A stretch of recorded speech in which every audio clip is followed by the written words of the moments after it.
how to change your display name on Roblox mobile. Hello guys, in today's video I'm gonna show you how to change your display name on Roblox mobile. First thing, go to Roblox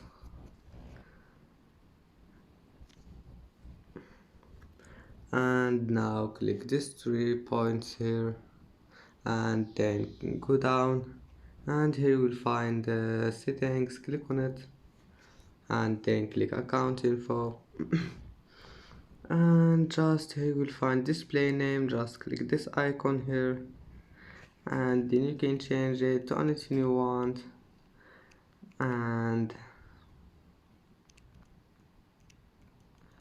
then just click save and save. Okay, and that's it for today's video.